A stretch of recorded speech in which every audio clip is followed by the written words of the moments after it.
A minha vocação religiosa, na verdade, se deve, em primeiro lugar, que eu falei, à devoção da família, à religiosidade.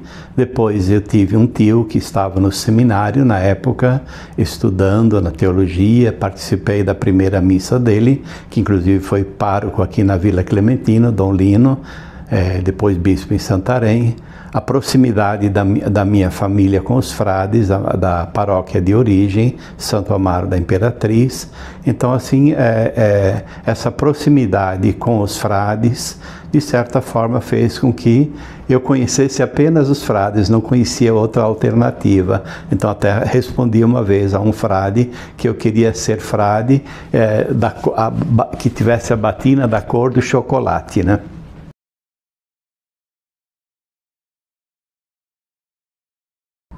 Sim, tinha um frade em Santo Amaro da Imperatriz, ele se chamava Frei Fidêncio Feldman.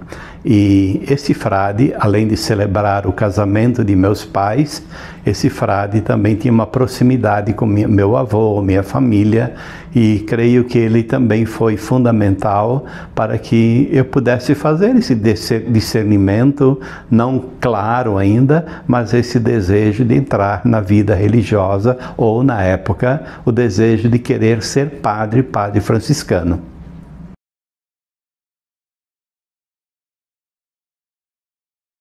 Bom, a confirmação, que eu diria assim para mim, foi decisiva, foi derradeira, embora já tivesse feito o noviciado, feito os primeiros anos da formação inicial para a vida franciscana. A confirmação, ela se deu para mim no retiro de profissão solene. Embora eu já tivesse decidido, mas ainda uma certa dúvida pairava dentro do ar, então, no ar. E nesse retiro, com Dom Fernando Figueiredo, no Seminário Frei Galvão, em Guaratinguetá, eu falei para mim mesmo, ou vai ou sai, né? E aí tomei essa decisão no meio do retiro. Eu disse para mim mesmo, olha, é um caminho que não tem mais volta. Tu vai abraçar, tu vai ser fiel, tu vai arcar com todas as consequências. E assim fui, abracei, vivi. Estou aqui.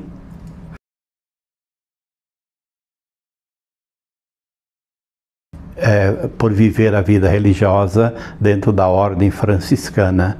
Então, o que me chama a atenção nessa vida religiosa que a gente abraçou é exatamente, em primeiro lugar, a fraternidade. Vivemos juntos, trabalhamos juntos, comemos juntos, projetamos juntos, abraçamos a mesma missão, vivemos o mesmo projeto evangélico, né? E isso atrai muito, e tudo isso é sustentado a partir da espiritualidade de São Francisco de Assis. Que espiritualidade é esta? É o anúncio da paz, é a pregação, é a itinerância, é a fraternidade, é a acolhida. São esses valores grandes, né, que São Francisco deixou para nós, e esses valores atraem e são sempre provocações, não são valores estáticos, mas valores dinâmicos, e a gente assim vai vivendo a vida consagrada através da obediência, da pobreza, da castidade, vivendo e dinamizando dentro da gente esse projeto, esse ideal de vida proposto por São Francisco de Assis.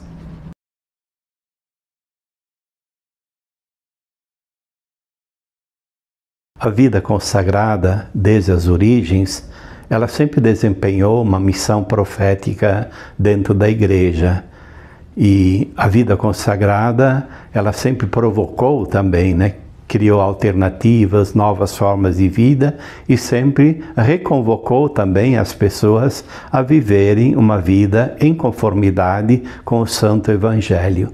Então a vida consagrada, ela nasceu não em si para trabalhar, mas ela nasceu exatamente para ser um modo cristão de ser, como testemunho, sobretudo um testemunho profético de pobreza, de obediência, de castidade. E assim, a vida religiosa franciscana, que é um desdobramento dentro das diferentes dimensões de vida consagrada, né? Diferentes ordens e congregações que existem, na vida franciscana nós temos alguns elementos que eu acho muito importantes e significativos. Em primeiro lugar, a importância da escuta da palavra de Deus, sem a qual a gente não tem um norte, não tem um caminho seguro. Em segundo lugar, a espiritualidade franciscana, ela nos ensina muito, mas muito mesmo, a termos assim um olhar de cuidado com a vida dos outros, cuidado com os leprosos, cuidado com os pobres, cuidado com os famintos, né? E isso agora se estende também, principalmente neste ano em que nós celebramos os 800 anos do Cântico das Criaturas, esse cuidado que nós devemos ter para com toda a criação, cuidado com as criaturas. Laudato si, meu Signore, com todas as tuas criaturas.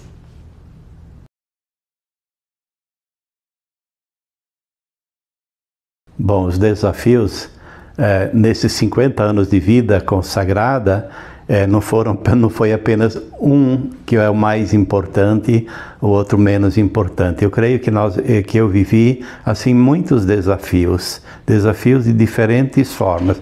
Às vezes a crise vocacional que me acompanhava, principalmente no começo, se era por aqui ou não o caminho, se eu devia abraçar um matrimônio ou não. São tudo coisas que me inquietavam profundamente, né? Aí depois os desafios de perdas que eu vivi, perda de uma irmã muito cedo, perda da mãe, quer dizer, experiências de morte na família. Então foram tudo elementos assim marcantes, né? Desafios às vezes também no convívio fraterno. Ninguém de nós é santo, ninguém de nós é perfeito, nós somos humanos enquanto frades e como frades também temos que administrar as nossas limitações e dentro dessas limitações a gente passou também por diferentes desafios, diferentes dificuldades, diferentes problemas. Por outro lado, todos esses desafios, elas também recebem a iluminação por experiências marcantes. E se eu fosse falar de uma experiência que foi determinante na minha vida, quando fiz a primeira experiência de Assis, era frade bem jovem ainda. Então a província me ofereceu a graça de passar um mês pelas terras de São Francisco e lá vivenciar em profundidade aquilo que a gente já tinha estudado, vivido, lido de espiritualidade franciscana. Então eu digo assim que essa experiência Assis, ela moldou ainda mais o meu coração para ser mais frade menor, e hoje agradeço 50 anos dessa história, dessa vida, né? E ao lado disso houveram tantas outras experiências, né? Mas que não dá para contar tudo num livro só, né? São muitas páginas. Então louvo e agradeço a Deus. Até uma coisa assim me marcou num determinado momento. Eu estava em Roma estudando, fazendo curso de espiritualidade franciscana, e um dia fomos convidados para celebrar com agora São João Paulo II, e o sorteio caiu para mim e eu celebrei com ele no altar ao lado do Papa, né? Aquilo me mexeu profundamente, né? E assim, eu estava vivendo uma angústia muito pessoal, e o Papa também vivendo assim uma angústia consequência do tiro que ele havia levado. Então são momentos assim, e são tantos na vida, tantas experiências assim marcantes que ajudaram a moldar o frade menor que eu sou hoje, com suas grandezas, mas também com suas limitações.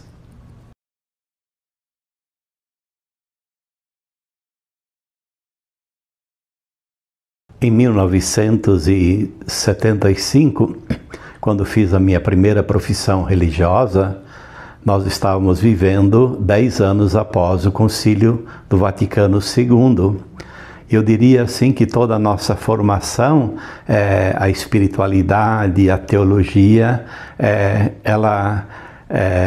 que eu recebi pelo menos, ela repercutia muito os reflexos, os passos novos, né, dados pelo Concílio do Vaticano II, a compreensão da Igreja, a compreensão de mundo, toda essa abertura da Igreja para o mundo que nasceu a partir do Concílio Vaticano II, inclusive a vida consagrada, né, através do documento Perfecte Caritatis. Então nós, assim, de um lado, estávamos assim, muito empolgados, e a gente via também uma igreja aqui no Brasil muito empenhada, né? Os bispos, lembra Dom Helder, Dom Paulo Evaristo Arns, Dom Aloysio Lortzschneider, né? E tantos outros bispos, assim, todos empenhados em colocar em prática essas decisões do Concílio Vaticano II. Mas, paralelamente, nós também vivemos nesse mesmo período, nessa mesma época, o regime muito duro da ditadura militar. Isso a gente não pode esquecer, que muitas vezes a gente tinha que ponderar a linguagem, cuidar da linguagem. Muitas vezes éramos orientados para não sofrermos também, diga assim, as penalizações ou possíveis repreensões que muitos cristãos dentro da igreja infelizmente vivenciaram. Então a gente aprendeu mais do que nunca, né? Ditadura nunca mais, né? Isso, acho, para mim é uma palavra muito forte, e a gente viveu agora recentemente assim uma grande ameaça novamente, né? Então creio que precisamos estar sempre atentos àquilo que são os deveres de todos, são os compromissos de todos, né? Mas que acima de tudo reine sempre a paz, como primeiro anúncio da nossa missão franciscana, nossa primeira missão evangelizadora. Então a gente vive hoje um tempo, eu diria assim, onde a gente tem mais liberdade, sim, de expressão. A gente pode falar uma teologia aberta, embora às vezes com tendências também de retrocesso, infelizmente, mas eu quero acreditar exatamente diga assim, dessa força, desse reflexo do profetismo do Papa Francisco, que também provoca muito a nós, franciscanos, a, diga assim, sermos uma igreja solidária, uma igreja que comunga com as pessoas pobres, uma igreja em saída, né? Uma igreja onde pastores, né, também se identificam com o cheiro das ovelhas.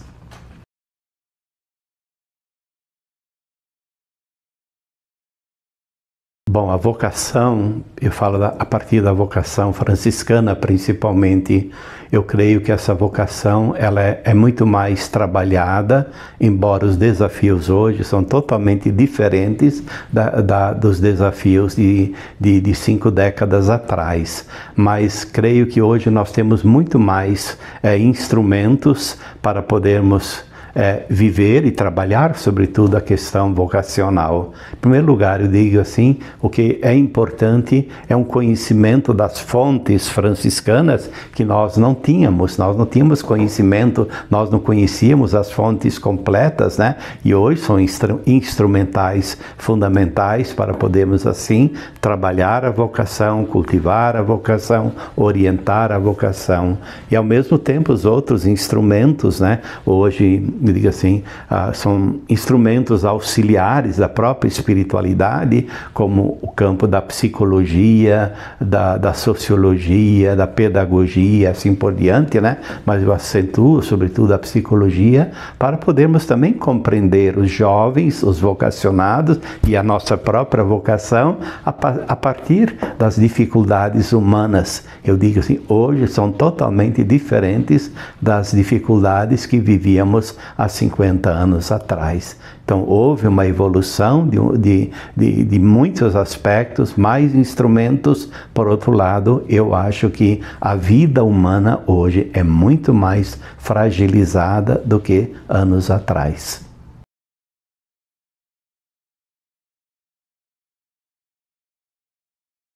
Então, aos jovens que sentem uma atração também pela vida franciscana ou vida religiosa franciscana, a primeira coisa, ou a primeira palavra, meu modo de ver, é coragem. Coragem. Arriscar, não ter medo. Dificuldades? Vamos ter. como também existem dificuldades em tantos outros aspectos da nossa vida. Dificuldades nas profissões, no estudo, no trabalho e assim por diante. Na vida religiosa também temos as nossas dificuldades, como viver a pobreza, como viver a obediência, a provocação mesmo da própria castidade como um grande desafio, mas digo assim, se a gente conseguir matar um coelho a cada dia, a caça no final vai render bastante. Ou seja, quando a gente consegue dar passos bem dados e resolver também cada questão no seu devido tempo, nós vamos alcançar a meta. Então, São Francisco nos ensina uma coisa, a meu ver, muito bonita. Comecemos, irmãos, quer dizer, começar sempre de novo. Não é voltar para o zero, mas a partir daquilo que a gente já construiu, continuar. Mas sempre com novo ânimo, com novo vigor, com nova coragem, com novo entusiasmo. Então vale a pena. Eu não me arrependi em nenhum momento, embora grandes interrogações tivessem me acompanhado em determinados momentos da vida. Mas em nenhum momento eu posso dizer por que eu fui abraçar, por que fui bobo, né, em abraçar esta vida religiosa franciscana. Pelo contrário, ela me deu complemento, a vida consagrada, eu acho que me realizou muito como homem, como ser humano, como sacerdote também, né? Então ainda falta 5 anos para fazer 50 anos de sacerdote, né? Mas eu digo assim, que a vida consagrada, ela me realizou muito como ser humano. Com todos os desafios, sim, mas valeu a pena.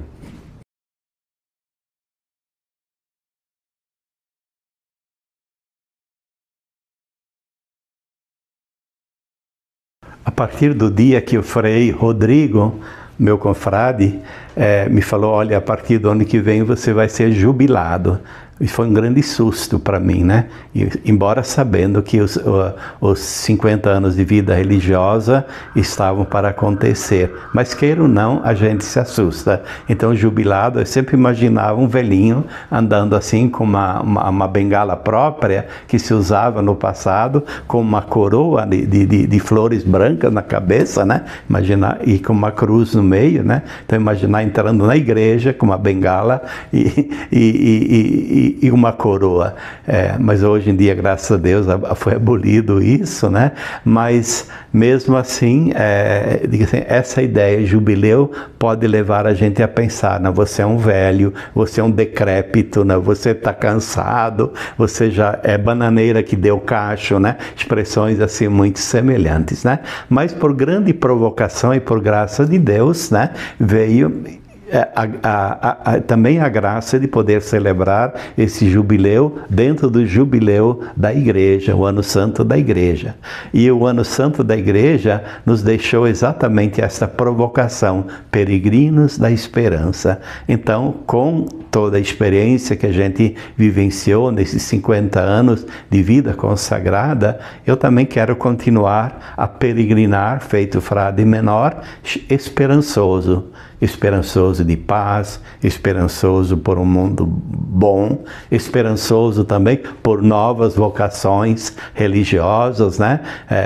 Vocações sacerdotais, por um mundo novo, tudo aquilo que encerra a palavra esperança proposta pelo Papa Francisco. A esperança não decepciona. Ou, lembrando nosso saudoso confrade cardeal Dom Paulo Evaristo Arnes, de esperança em esperança.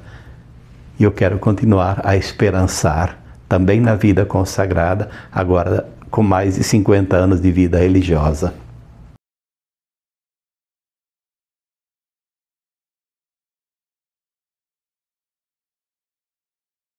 O sonho da Igreja e da Ordem deve ser o sonho maior de toda a humanidade, um sonho de paz.